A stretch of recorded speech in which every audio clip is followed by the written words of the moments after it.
ایک بزرگ کا واقعہ ہے کہ وہ کاروبار کے لیے، روزگار کے لیے ایک بار کسی جنگل سے گزر رہے تھے اور کام کے لیے گھر سے نکلے تھے. عبادت گزار بھی تھے مگر ظاہر روزی بھی کمانی تھی. مگر اچانک انہوں نے ایک منظر دیکھا کہ ایک لومڑی ہے، بڑی فربا ہے، تر و تازہ ہے، اور اس کے ہاتھ پیر بھی نہیں ہے اور وہ اندھی بھی ہے. اب حیران ہو گئے کہ اس کے پاس تو نہ ہاتھ پیر ہیں، نہ آنکھیں ہیں، نہ دیکھ سکتی ہے، نہ چل پھر سکتی ہے، تو یہ کھاتی کیسے؟ اس کے کھانے کا انتظام کیسے ہوتا ہوگا؟ اسی شش و پنج میں تھے، آپ بیٹھ گئے. اچانک آپ نے دیکھا کہ زمین شک ہوئی اور دو پیالے نکلے، ایک شہد کا اور ایک دودھ کا. مگر آپ پھر سوچنے لگے کہ یہ پیالے تک پہنچے گی کیسے؟ اب کیا ہوا کہ تھوڑی دیر بعد انہوں نے دیکھا کہ قریب پہاڑ سے ایک سفید چہرے والے نورانی بزرگ وہ اوپر سے تشریف لائے اور اپنے ہاتھوں سے لومڑی کو یہ دونوں پیالے پلائے. پھر پیالے زمین کے اندر چلے گئے اور وہ بزرگ واپس جانے لگے. تو یہ جو عبادت گزار شخص تھے، بزرگ تھے، یہ دوڑے اور جا کر ان کا دامن تھام لیا کہ حضور آپ تعارف تو کروائیں، آپ کون ہیں اور آپ کیوں یہ آئے تھے اس لومڑی کو یہ کھانا کھلانے؟ تو انہوں نے کہا کہ میں اللہ کے فرشتوں میں سے ایک فرشتہ ہوں اور میری ایک ڈیوٹی ہے کہ میں صبح و شام یہاں پر آؤں اور اس لومڑی کو اپنے ہاتھوں سے جو غذا ہے وہ کھلاؤں.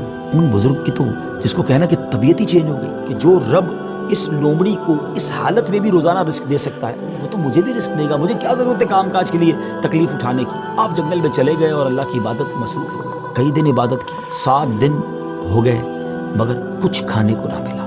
بھوک سے برا حال ہو گیا. اللہ کی بارگاہ میں فریاد کی، میرے مالک مجھے بھی تو کوئی لقمہ غذا عطا فرما. اب بھوک برداشت کرنے کی طاقت نہیں ہے، یا میری روح قبض کر لے. اللہ کی طرف سے یہ ارشاد ہوا، یہ پیغام ملا کہ اے میرے بندے اپنے ہاتھ سے کماؤ، کسب حلال کرنا ہے، کوشش کرنی ہے، خود بھی کماؤ اور محتاجوں کو بھی کھلاؤ. جب اللہ کریم کی طرف سے یہ حکم ملا تو پھر بزرگ نے کیا کیا؟ پہاڑ سے اتر گئے اور پھر اب طلب معاش میں اپنے کام میں لگ گئے، کمانے لگے. آدھا خود کھاتے، آدھا محتاجوں میں تقسیم کرتے. اس واقعے سے سیکھنے کو یہ ملا کہ یہ دنیا عالم اسباب ہے.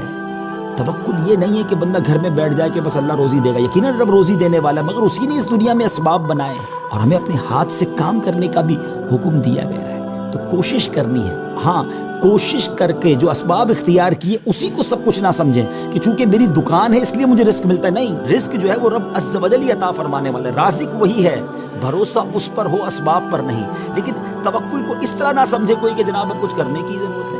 ایک بار ایک صحابی رسول نبی پاک علیہ السلام کی بارگاہ میں آئے اور عرض کی کہ حضور میرے ساتھ اونٹ بھی ہے، کیا میں اس کو باندھ کر اللہ پر بھروسہ کروں یا ایسے ہی چھوڑ کر رب پر توکل کروں؟ تو نبی پاک علیہ السلام نے بڑا کمال کا ارشاد فرمایا کہ پہلے اس کو باندھو اور پھر رب پر بھروسہ کرو. تو ناظرین، ایکچول تعریف توکل کی یہ ہے کہ ہمیں اسباب اختیار کرنے ہیں مگر خالق کے اسباب پر بھروسہ کرنا ہے. تو امید ہے کہ بہت ساری باتیں سمجھ آ گئی ہوں گی. وہ رب سب کو رزق دیتا ہے تو ہمیں بھی دے گا.